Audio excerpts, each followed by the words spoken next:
Entrepreneur Festival 2013. Let's inspire and be inspired.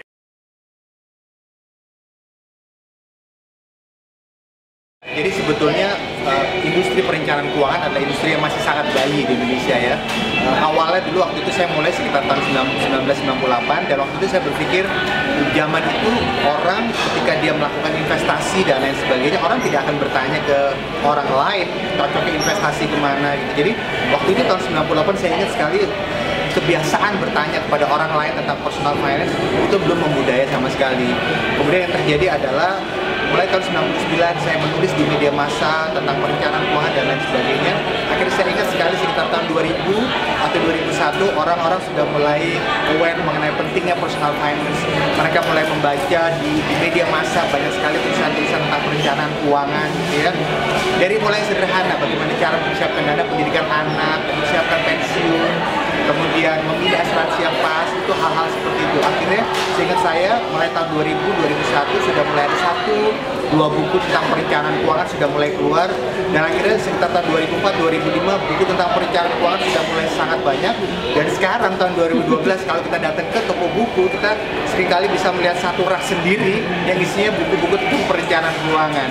Saya pikir ini luar biasa. Jadi kalau pertanyaannya adalah apa yang membuat industri perencanaan keuangan itu bisa berkembang sampai sekarang, adalah nomor satu karena adanya PR yang baik dari para perencanaan keuangan, para perencana keuangan itu, bahwa ya perencanaan keuangan memang penting, tapi ingat juga bahwa walaupun penting, kalau si perencana keuangan yang tidak melakukan PR tentang pentingnya industri ini, ya orang-orang tidak akan tahu tentang industri perencanaan keuangan. Jadi kuncinya adalah PR.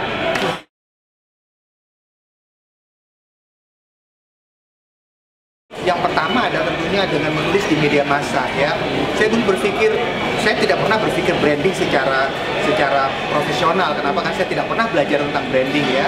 Waktu itu saya berpikir bahwa kalau misalnya kantor saya mau dikenal, yang harus saya lakukan adalah berarti saya harus pasang iklan di media massa, di koran ya. Problemnya satu, pasang iklan itu mahal. Jadi saya berpikir kenapa saya tidak menulis saja di media massa. Dengan saya menulis di media massa, maka orang akan tahu mengenai keahlian yang kami miliki tentang industri perencanaan keuangan. Dan ketika menulis di media massa, orang akan merasa bahwa oh iya benar juga ya materinya seperti ini, oh iya benar juga cara memilih deposito seperti ini dan lain sebagainya. Akhirnya kemudian sekitar tahun 99 saya menulis buku, tahun 2000 saya juga menulis buku, sehingga kalau ditanya brandingnya seperti apa, nomor satu ketika saya menulis artikel di media massa itu sudah branding, dan nomor dua adalah ketika saya menulis buku itu sudah branding. Itu tahun 99, tahun 2000. Nah sekarang ketika orang baru terjun di industri perencanaan keuangan, mereka akan lebih mudah sekali dalam melakukan branding. Kenapa? Karena sudah ada sosial media, ada Facebook, bahkan Facebook itu malah beberapa orang sudah menganggap bahwa Facebook itu udah ketinggalan zaman. Ada Twitter, zaman saya dulu 99-2000 mana ada Facebook, mana ada Twitter. Internet aja orang masih baru melek apa yang namanya internet ya. Jadi buat mereka yang sekarang terjun di industri perencanaan keuangan untuk branding sangat mudah, tapi zaman saya dulu brandingnya sangat sulit. Saya harus tulis di media massa, saya harus membuat buku. Zaman sekarang ketika orang mau melakukan branding, mereka cukup punya blog, mereka sudah bisa. Mereka sering kasih tips-tips di Twitter, mereka sudah bisa. Dan saya pikir itu tidak melulu di industri perencanaan keuangan, industri apapun sekarang sudah lebih mudah seharusnya kalau mereka ingin melakukan branding.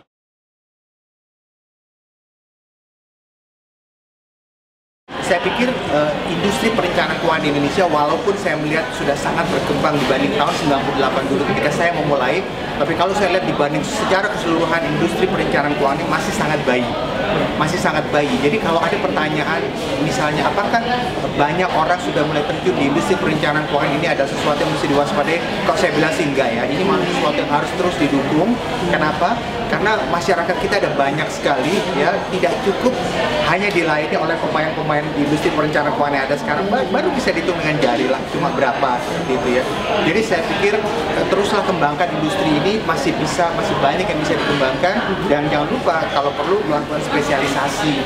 Misalnya ada perencana keuangan yang spesialis para pensiunan, misalnya perencana keuangan yang spesialis para orang tua yang masih muda, pasangan yang masih muda, perencana keuangan yang spesialis masih single, perencana keuangan spesialis wanita dan sebagainya. Kuncinya adalah branding dan spesialisasi. Kalau dia tidak melakukan spesialisasi, biasanya agak sulit untuk dikenal orang, karena dengan dia melakukan spesialisasi lebih mudah bagi dia untuk melakukan branding yang lebih mudah dikenal.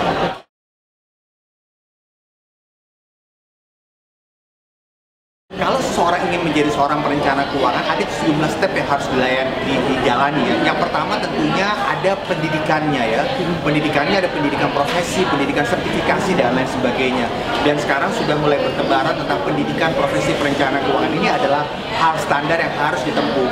Kemudian yang kedua adalah, saya sekedar kasih tips saja. Kalau kita ingin berhasil di industri perencanaan keuangan, jangan melulu belajar tentang industri itu, jangan melulu belajar tentang keuangan, tapi belajar juga tentang ilmu seperti bisnis dan PR ya.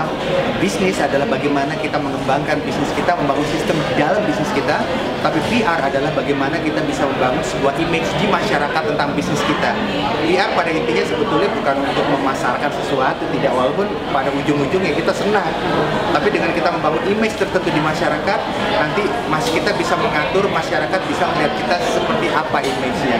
Jadi kuncinya adalah jangan melulu belajar tentang keuangan, tapi belajarlah juga tentang ilmu bisnis dan ilmu PR. Kalau kita kuasai dua ilmu itu, maka insya Allah kita buka bisnis apapun, mudah-mudahan bisa berhasil.